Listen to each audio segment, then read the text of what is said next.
Olá, companheiros da Casa do Caminho e demais companheiros que tenham a oportunidade de nos assistir. Nós estamos aqui para desenvolvermos mais um tema, mais um estudo sobre o Livro dos Espíritos. E nós vamos primeiramente pedir a todos esses companheiros que nos fortalecem, que se juntam a nós nessa oportunidade de estudo, nessa oportunidade de transmissão daquilo que o Livro dos Espíritos nos traz, a nível de embasar os nossos conhecimentos e também a prática e a relação que temos com o plano espiritual, a fim de que tudo seja simplificado, tudo seja desmistificado e tudo possa ser da nossa compreensão. Pedimos a Deus e ao nosso querido pastor, nosso médico das almas, que nos conduza nesse estudo e que nos auxilie a termos uma linguagem simples, uma linguagem compreensível, a fim de que possamos tirar o melhor proveito de tudo isso que será trazido nesta oportunidade em que estamos estudando a terceira parte do Livro dos Espíritos, que trata das leis morais. O nosso estudo já teve início e, na verdade, nós estamos fechando o capítulo e com os subtítulos O Bem e o Mal e também o finalzinho, que é a divisão da lei natural, nós vamos encerrar esse capítulo das leis morais e vamos adentrar ao próximo. Por hoje, nós vamos dar continuidade, na verdade, a esse subtítulo que já começou, O Bem e o Mal, e eu vou me permitir dar uma retrocedência aqui, eu vou retroagir um pouquinho, só para termos ideia daquilo que já foi dito pelo companheiro na semana anterior, e nós vamos lá na pergunta 629, lembrando que aquelas que serão objeto do nosso estudo de hoje serão as de 638 até a 647. Na verdade, a 638 até a 646 fecha o bem e o mal, e a 647 e 48 trata da divisão da lei natural. Então nós vamos lá, só para dar uma lembradinha aqui no conceito do bem e do mal, que nós vamos dar continuidade, nós vamos lá na pergunta 629, em que Kardec pergunta aos espíritos o seguinte: que definição se pode dar da moral? E aí essa espiritualidade traz para a gente a seguinte resposta: a moral é a regra de bem proceder, isto é, de distinguir o bem do mal. Funda-se na observância da lei de Deus. O homem procede bem quando tudo faz pelo bem de todos, porque então cumpre a lei de Deus. Então, quando nós falamos em moral, nós estamos falando na lei de Deus, nós estamos tratando de forma que esteja dentro desse contexto o bem e o mal. A moral, ela trata, ela resume tudo isso que temos conceituado como bem e como mal. E é exatamente o nosso Pai trazendo para nós esse conceito de uma forma firme, esse conceito de uma forma contundente, para que não haja nenhum tipo de dúvida, embora o título sugira aí uma subjetividade, mas nós vamos destacá-lo de forma que não haverá nenhum tipo de questionamento, pelo menos em princípio, porque vocês sabem que os questionamentos, na medida em que vamos desenvolvendo o estudo, eles mais vão acontecendo, né? Mas nesse momento nós vamos tratar de simplificar de uma forma em que tenhamos acesso, e não uma intimidade, mas tenhamos um acesso que a gente se sinta aí, pelo menos, mais satisfeito naquilo que persiste em ser dos nossos questionamentos. Então, uma vez que nós temos essa distinção, ou melhor dizendo, essa definição do que possa ser a questão da moralidade, e volto a repetir, o homem procede bem quando tudo faz pelo bem de todos, porque então cumpre a lei de Deus. Nós já estamos tendo aí uma ideia da coletividade, né? já estamos tendo uma ideia de tudo aquilo que é bom, de tudo aquilo que é benéfico, sempre deverá ser em prol de uma coletividade. Então, falarmos no singular, naquilo que se refere ao bem, é impossível. Não há nenhum padrão, nenhum conceito de conhecimento que trate do bem apenas o individualizando, ou seja, sendo de proveito para apenas um ou um grupo. Não importa qual seja esse grupo. Temos que alargar esse conceito, temos que falar de uma abrangência maior, temos que falar no bem de uma forma coletiva, ou seja, de uma forma plural, porque senão esse bem, ele não é aquele bem que imaginaríamos ser, ou não é tão proveitoso quanto poderia ser. E quando a gente está falando aqui de um aproveitamento maior do conceito, de um alargamento maior do conceito, nós estamos falando exatamente disso. Nós estamos falando do fim de questões separatistas, estamos falando do fim daquilo que favorece apenas a alguns, a uns poucos, em detrimento de outros. O bem sempre terá um caráter infindavelmente maior de abrangência e na sua coletividade. Ele visa que todos tenham aquilo que nós queremos de melhor para nós, para aqueles que ainda fazem parte de um grupo seleto ou não das nossas convivências, para aqueles que ainda entendem que só eles podem ser objetos de um bem maior. Não, nós estamos falando daquilo que está afeto a todos. E quando falamos do bem e o dissociamos dessa coletividade, o dissociamos daquilo que é de proveitoso para todos, certamente precisamos ampliar em muito, não só os nossos conceitos, mas também os nossos sentimentos. É importante que tenhamos toda uma visualização nesse sentido, para que a gente não se perca no fundamento de que estamos fazendo o bem. Não. Se esse bem não atinge a um número indeterminado de pessoas naquilo que se refere à sua maior abrangência, nós podemos até entender que estamos fazendo bem, mas estamos fazendo um bem restrito, e esse bem restrito, muito embora já tenha se iniciado na sua prática, na sua apresentação, ele merece de aperfeiçoamento, ele merece de lapidação e merece que nós possamos olhar para ele de uma forma diferente, a fim de darmos uma aplicação tanto maior, tanto quanto melhor daquilo que já começamos a praticar. Então, hoje, feito uma pequena passagem aí do início do estudo do bem e do mal, nós vamos tratar diretamente das perguntas que seguem a 638. E nós vamos falar aqui dessa 638, vamos fazer uma pequena leitura para que a gente se familiarize um pouco mais em relação a tudo isso aí, que merece uma consideração e um olhar diferente de nossa parte. Vamos lá para 638. Parece às vezes que o mal é uma consequência das forças das coisas. Tal, por exemplo, a necessidade em que o homem se vê, em alguns casos, de destruir até mesmo seu semelhante. Pode-se dizer que há, então, infração da lei de Deus? Olha que pergunta interessante.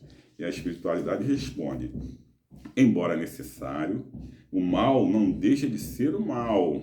Vejam bem, embora necessário, o mal não deixa de ser o mal. Essa necessidade desaparece, entretanto, à medida que a alma se depura, passando de uma a outra existência. Então, mais culpado é o homem quando o pratica, porque o melhor o compreende. Vamos falar um pouquinho da reencarnação, né? Não há como se tratar da doutrina espírita sem falarmos da reencarnação, sem falarmos nessa comunicação com os espíritos, que é justamente o que estamos tratando nesse momento, os espíritos se comunicando conosco e nos trazendo, através dessas respostas, tudo aquilo que é necessário para esse nosso aperfeiçoamento, ainda que seja de forma inicial. Nós estamos aqui nos relacionando com essa espiritualidade. E na medida em que nós falamos de reencarnação, estamos falando da doutrina espírita, evidentemente, nós estamos falando desse aperfeiçoamento. Nós estamos falando dessas experiências que acumulamos cada vez que estamos aqui reencarnados, cada vez que ganhamos um corpo de carne. Então, todas as vezes que nós chegamos aqui e ganhamos essa roupagem física, é exatamente com o propósito, através da bondade do nosso Pai, que temos para essa evolução. Então, cada vez que chegamos aqui, chegamos com um pouco mais de conhecimento. Conhecimento esse acumulado e acumulado nas vezes tantas outras que já estivemos aqui. Nós vamos e voltamos, vamos e voltamos, vamos e voltamos. E somos objeto de tudo isso que se refere a esse depósito de conhecimento e de experiências. Significa dizer que cada vez mais também, em relação ao bem e o mal, nós estamos cada vez mais tomados dessas experiências e desse conhecimento. E na medida em que nós temos o conhecimento, cada vez que experienciamos um pouco mais, tudo isso fica guardado em nós. Fica guardado em nós. O Espírito é detentor de tudo isso. E, na verdade, tudo isso faz com que nós tenhamos cada vez mais material para acessarmos. E quando falamos do bem, quando falamos do mal, é igual. É igual. Então, quanto mais tivermos caminhado, quanto mais tivermos progredido e quanto mais for maior o nosso conhecimento, significa dizer que nós estamos mais afetos para lidarmos com todas essas situações, inclusive em relação ao bem e ao mal. Certo é que essa nossa condição ainda muito pouca de caminhada espiritual nos conduz muito mais ao erro do que ao acerto. Muito mais à prática do mal do que à prática do bem. Mas não nos impossibilita da prática do bem e não nos impossibilita de praticarmos cada vez menos o mal. Esse acúmulo de conhecimento que nós já trazemos, que nós já ostentamos, faz com que cada vez mais possamos discernir entre o bem e o mal. Muito embora estejamos num lugar onde o mal, a toda evidência, nos circunda por todos os lados, né? De toda a ordem, todos os dias nós estamos afetos ao mal. Todas as horas, a todos os momentos, nós estamos afetos ao mal. Mas nós já temos condição da prática do bem. É evidente que esse lugar que estamos agora, nosso planeta, o nosso orbe, é um local próprio de provas e expiações. E todos nós que estamos aqui, nós estamos nessa escala evolutiva e estamos aqui por um motivo, claro. E estamos num processo de reequilíbrio. Então, por conta disso, a nossa tendência ao erro, a nossa tendência ao mal é muito maior. Evidente que é muito maior. Só que alguma coisa que possuímos, ou alguma dessa pouca coisa que possuímos, já nos permite, inclusive, que estejamos aqui falando do bem. Vejam que coisa interessante. Vejam como nosso Pai é esse Pai caridoso. E mais ainda, Ele diz para nós, através dessa espiritualidade que se predispõe a esse processo de colaboração, Ele diz para nós aquilo que já é mal e aquilo que já é bem. Lógico que limitado à nossa possibilidade de entendimento.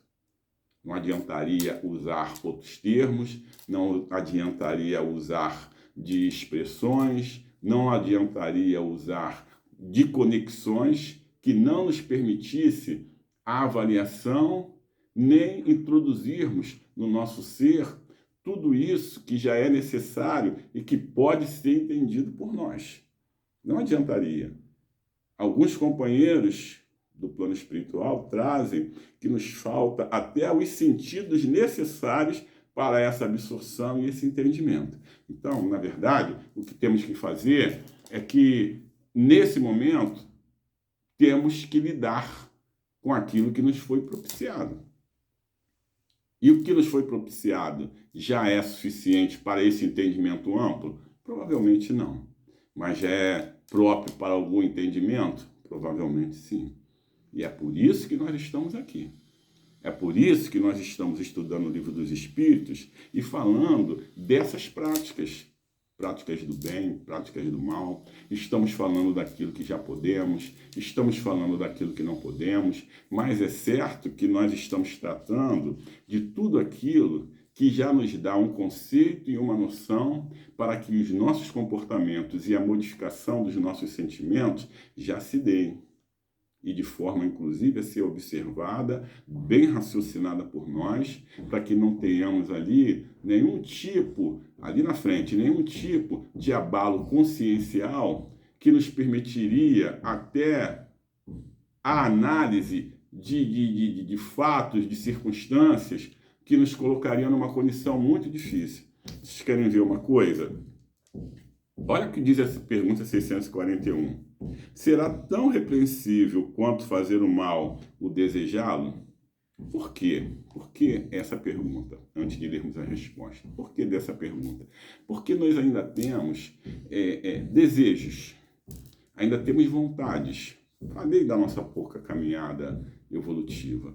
Isso faz com que, para nós, ainda seja muito difícil deter os elementos e os assédios do mal. Mas, certamente, já temos algumas vitórias em relação a isso. Já conseguimos a não realização do mal. Muito bem. Conseguimos fazer isso? Conseguimos fazer isso. Mas deter essa vontade, fazendo com que esse desejo não se realize, não se efetive, não se torne uma prática concreta. Já nos é possível isso? E isso é tão ruim ou tão maléfico quanto a realização? Ou seja, o desejo chega, o pensamento chega, mas eu consigo deter, eu não realizo. É tão ruim ou tão maléfico desejar, ter a vontade, quanto realizar? Olha o que dizem os Espíritos.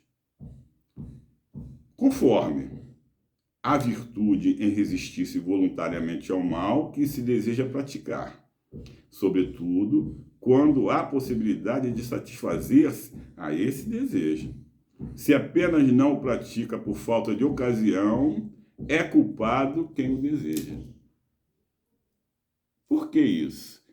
Eu desejo, eu quero fazer o mal, mas eu consigo já deter. Eu consigo me policiar de tal forma que eu identifico esse desejo, esse pensamento, essa vontade, e através de uma decisão consciencial, eu não realizo aquilo que a minha vontade me induz à realização. Nada mais é do que o exercício do livre-arbítrio, né? E eu não realizo. Existe mérito aí? Existe mérito? Ou seja, é tão maléfico eu desejar e deter do que eu desejar e realizar? E aí os Espíritos dizem assim, olha, conforme, ou seja, depende. Porque pode ser que a minha não realização se dê por falta de oportunidade. E se eu tenho a oportunidade e não realizo, olha o meu freio aí.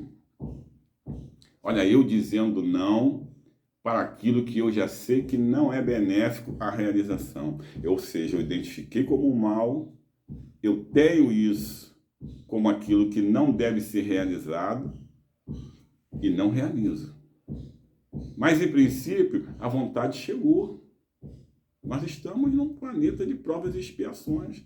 Eu disse para vocês, o mal, ele nos circunda a todo momento.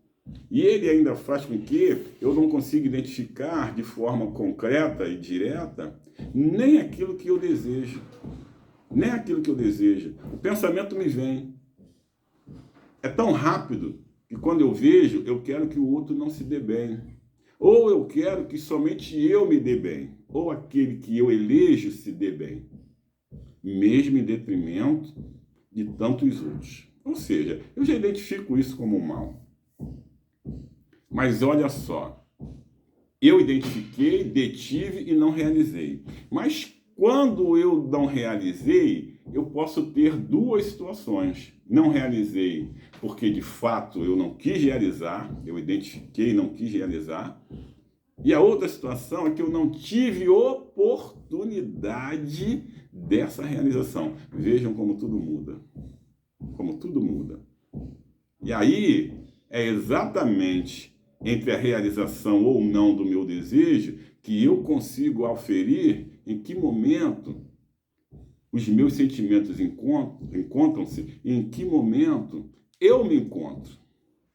Porque eu posso não ter realizado o mal que me veio justamente por conta da falta de oportunidade. Mérito? Nenhum. Nenhum. Sou tão culpado? Sou tão comprometido? Não gosto muito dessa expressão culpado. Mas sou tão equivocado quanto aquele que realiza? Sim, porque me faltou apenas a oportunidade. E se a oportunidade se apresentou diante de mim, mesmo eu com a vontade, com o desejo, com aquele sentimento de ainda trazer, dar espaço para o homem velho, eu já consigo deter. Olha o mérito aí. Olha o mérito exatamente nessa condição de eu conseguir me deter, de eu conseguir me identificar. Então, sempre vai depender se esse mal é tão repreensível na sua prática ou não prática, quando eu me disponho a detê-lo, a freá-lo e por qual motivação. Me faltou oportunidade? Não faltou oportunidade? Como é que eu estou diante disso? Ninguém vai ver, ninguém vai saber. Eu vou lá e vou fazer. Porque ainda tem um outro aspecto. Quando a gente está falando aqui em algumas faltas, inclusive falta de oportunidade, eu sei já nesse momento que o pensamento é criador, que o pensamento se materializa. Eu sei, o ideal é determos o pensamento. O ideal é determos a vontade. O ideal é determos o desejo. Mas, para nós, isso ainda é muito difícil. Muito difícil. Alguns há entre nós que já conseguem esse domínio. Uma prática tão eficaz daquilo que está a nível consciencial e a nível do pensamento, que alguns companheiros já conseguem deter. Já conseguem deter esses pensamentos que são improdutivos, digamos assim. Mas a grande maioria de nós ainda não consegue. E daí o cuidado, porque mesmo com o poder, digamos assim, que temos de deter essa não prática, muito embora tenhamos a oportunidade, mas ainda detentores desse desejo, nós alimentamos companheiros que já não estão tão seguros assim. Esse meu pensamento, essa minha vontade, ela se materializa e ela vai buscar quem esteja pronto e disposto a essa realização, fortalecido por tudo aquilo que eu estou materializando, porque ainda não consigo deter. É importante que fiquemos atentos a isso, justamente para que não sejamos vencidos. E nem nos desobriguemos dizendo o seguinte: olha, eu não tive nenhuma participação nisso. O companheiro fez, é com ele, é problema dele. Ele que não foi forte o suficiente. Não. Independente dele não ter sido forte o suficiente, ele foi alimentado. Ele foi alimentado. E muito provavelmente alimentado por energias que se propagaram a partir do meu pensamento, a partir do meu desejo. É importante demais que tenhamos essa consciência, né? Vamos à frente. 645.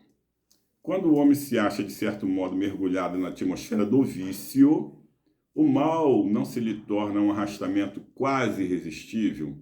Ou seja, ele está numa ambiência em que o vício ocupa espaços, e muito espaço, né?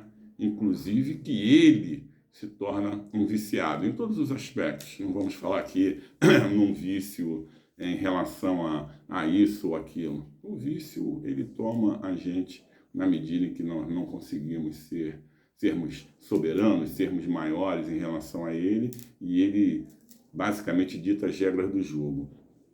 E quando nós estamos nesse meio vicioso, estamos viciados, e esse arrastamento ele se torna irresistível por força dessa circunstância, e aí a espiritualidade diz pra gente, olha, arrastamento sim, irresistível não.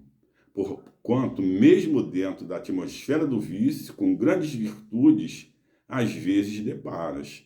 São espíritos que tiveram a força de resistir e que, ao mesmo tempo, receberam a missão de exercer boa influência sobre os seus semelhantes. Nesse momento, nós já sabemos que todos nós temos os nossos anjos, nossos guias, nossos mentores, chamem como entenderem. Mas nós já sabemos que não estamos sozinhos, que caminhamos com companheiros que estão junto a nós, nos trazendo tudo que é próprio, favorável para a nossa caminhada mais segura, mais estruturada. E são esses companheiros que se predispõem a estar junto a nós nesses momentos, principalmente que estamos aqui encarnados. Por quê? Porque nós somos alvos, não só de nós mesmos, mas somos alvos de tudo aquilo que, como eu disse, o planeta, as circunstâncias fazem com que estejam aí de uma forma grandiosa. Imaginem vocês que com essa nossa pouca experiência, esse nosso pouco caminhar em relação à ascensão espiritual, em relação ao melhor, em relação à luz, estivéssemos sozinhos. Seria muito difícil. E o nosso Pai, que é de misericórdia, e um Pai atento, muito atento, ele nos dá o apoio necessário através também desses companheiros que caminham conosco. E esses companheiros nos influenciam, vocês sabem disso. Nos influenciam, não só eles, né? Mas eles nos influenciam muito. E são companheiros com uma experiência maior, com uma caminhada maior, com conhecimento maior, com uma força maior, e estão junto a nós. É por isso que esses arrastamentos não são irresistíveis. Não são. São arrastamentos que são resistíveis, sim. Talvez não por força tão somente daquilo que temos a servir de escudo, mas por força também desses companheiros que têm todo esse preparo, esse suporte, essa robustez para evitar que esse arrastamento se torne irresistível. É um arrastamento? Evidentemente. É um chamamento? Evidentemente. Todo momento nós somos tentados, se é que a expressão é essa, somos tentados aí ali, aí aqui, a gente tem aquela sensação que por o Pai ser de amor eu posso ir ali, depois volto e o Pai está sempre com os braços abertos para me receber. É uma verdade, mas tudo tem suas consequências, tudo tem o seu peso, né? E temos que reparar. E o amor do Pai está exatamente em nos permitir a reparação.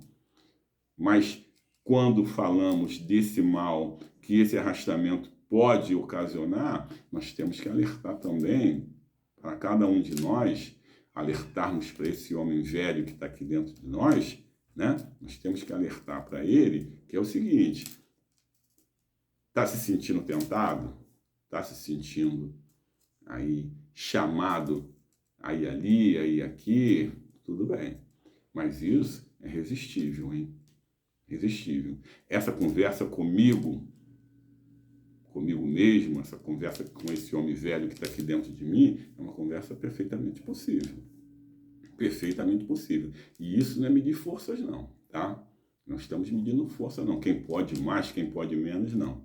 Nós só estamos atendendo aquilo que nos é disponibilizado. Se o nosso Pai nos disponibilizou todo esse anteparo, nos disponibilizou tudo isso que é próprio para que a gente erre menos, para que a gente não erre, para que a gente não sucumba, a gente tem que fazer uso disso, hein? Temos que fazer, não é para aquele brinquedinho que nós temos ali no cantinho, quando eu quiser eu vou lá e brinco, quando eu quiser eu pego ele e brinco com ele. Não estamos falando disso não, esse tempo já passou. Nós estamos falando daquilo que pode ser utilizado a todo momento. A todo momento. Vigiai e orai. Vigiai e orai. E essa vigilância, ela cada vez mais vai nos tornar íntimos desse mal. Mas essa intimidade é às avessas, vejam bem. Porque essa intimidade vai permitir que eu identifique. Essa intimidade vai permitir que de pronto eu olhe e veja, opa, ali está o mal. Aí tem o mal. Eu já conheço, eu já sei como funciona. E aí ativo os mecanismos. Aí eu pego as ferramentas próprias. Aí, vigilante que eu estou, eu faço uso da prece. Eu faço uso desse contato com todos esses que me guardam, em especial ao meu protetor, em especial esse que caminha comigo de uma forma mais próxima, mais junto. E eu levo meu pensamento a Deus, ao Cristo, a todos aqueles que têm o poder e a possibilidade dessa colaboração e dessa ajuda, porque, afinal de contas, tudo isso nos foi disponibilizado. E é exatamente para que eu possa lançar mão sempre, mas sempre. Mas isso não significa fraqueza de jeito nenhum. Isso significa identificação das possibilidades, identificação do que me foi disponibilizado. Nós falamos do bem e do mal, destacando aquilo que a gente julga ser mais primordial, mas sabemos e não temos nenhuma pretensão de esgotamento do tema, porque ele é vasto mesmo. Poderíamos falar aqui por muito mais tempo, ou poderíamos dividir esse nosso pequeno encontro em tantos outros, porque o bem a gente ainda desconhece. O mal já conhecemos mais, já temos mais trato com ele, mas precisaríamos de uma maior identificação, precisaríamos de uma maior robustez até para falarmos do bem, não para falarmos do mal. Mas é necessário que, para falarmos daquilo que o Livro dos Espíritos nos traz, a gente tenha uma dedicação, essa dedicação de forma não maquiada, digamos assim, e de forma que nós possamos nos identificar, principalmente, em tudo isso que esses companheiros trazem para a gente. Porque é esse olhar, principalmente um olhar sincero, mais generoso em relação a nós mesmos, que vai fazer com que identifiquemos o nosso momento. Chamamentos de toda ordem. Ocasiões a todo momento. Oportunidades sempre. Mas fazer com que isso seja evitado, fazer com que isso seja, já nesse momento, brecado, isso nós já temos condições de fazer. Se não condições plenas, em razão de tudo que já foi dito, mas alguma condição nós já possuímos. E quando chegamos aqui, temos acesso a tudo isso que o Livro dos Espíritos nos traz, é importante que a gente assimile, associe, cada um a nível da sua experiência já consegue trazer uma situação ou outra que já tenha vivenciado, para que a gente já se perceba ou detentores ou aqueles que ainda dão espaço para determinadas circunstâncias. Por fim, eu vou ler só aqui a pergunta 647, que fala da divisão da lei natural, e é exatamente essa que fecha o capítulo, e diz assim, olha a pergunta que Kardec faz. A lei de Deus se acha contida toda no preceito do amor ao próximo ensinado por Jesus? E a resposta, certamente, esse preceito encerra todos os deveres dos homens uns para com os outros. Cumpre, porém, se desmostra a aplicação que comporta. Do contrário, deixarão de cumpri-lo, como o fazem presentemente. Demais, a lei natural abrange todas as circunstâncias da vida, e esse preceito compreende só uma parte da lei. Aos homens são necessárias regras precisas. Os preceitos gerais e muito vagos deixam um grande número de portas abertas à interpretação. E é assim que nós devemos nos ver. Quando falamos em divisão da lei natural, nós estamos falando das leis divinas. Nós estamos falando da lei de trabalho, lei de progresso, lei de amor, lei de justiça e tantas outras mais que se adequam a nós e que é importante nós termos conhecimento, identificarmos, justamente para que não só tenhamos um convívio melhor, mas tenhamos esse crescimento espiritual que o nosso Pai nos disponibiliza, mas também espera de nós, e Ele espera que tenhamos e façamos de bom proveito. E é por isso que tudo isso chega para a gente. Chega para que a gente se veja aí possibilitado de todas as práticas e condutas que não só a moral, mas também as leis divinas trazem para nós, e nós, tomados do conhecimento, da boa vontade e do bom ânimo, principalmente do bom ânimo, a gente se veja necessariamente como um filho de Deus e a gente se veja capaz de cumprirmos tudo isso que as leis naturais, as leis divinas, essas nos chamam à realização, mas não é para que A, B e C fiquem melhor, não, é para que nós fiquemos melhor. E quando nós ficamos melhor, todos aqueles que estão à nossa volta, em nosso entorno, também melhoram, porque o que temos para passar é diferente. O que temos para passar é aquilo que todos nós, em determinado momento, seremos possuidores. Todos nós. Então não nos preocupemos aí em melhorarmos, quem quer que seja. Vamos nos preocupar com a nossa melhora, com as nossas melhoras, vamos nos preocupar em atendermos a esses chamamentos e ficarmos bem atentos a essas leis naturais para que possamos seguir na nossa caminhada evolutiva de uma forma simples, mas de uma forma segura, de uma forma tenaz e de uma forma com que os objetivos sejam alcançados. Nós chegamos aqui ao final do capítulo e eu espero que tenhamos atingido o nosso objetivo.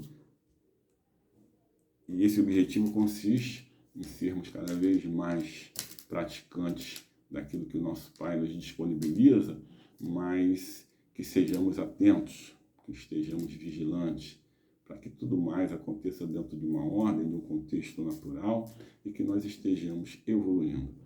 A prática daquilo que a doutrina espírita nos traz, não só nos traz determinado alívio e conforto, mas também nos traz muita alegria e prazer em sabermos que ali na frente seremos espíritos melhores, seremos melhores companheiros, melhores amigos, seremos aqueles que terão a condição do melhor convívio, e tudo isso traduz um símbolo maior, que é a felicidade, e é o nosso objetivo. Quando nós buscamos a luz, quando nós buscamos esse aperfeiçoamento, nós estamos caminhando de forma segura e com passos firmes para a felicidade. Que Deus, nosso Pai, abençoe a todos nós e que o Cristo, nosso irmão, cada vez mais nos fortaleça e nos permita encontros com vistas ao aprendizado e estudo do Livro dos Espíritos.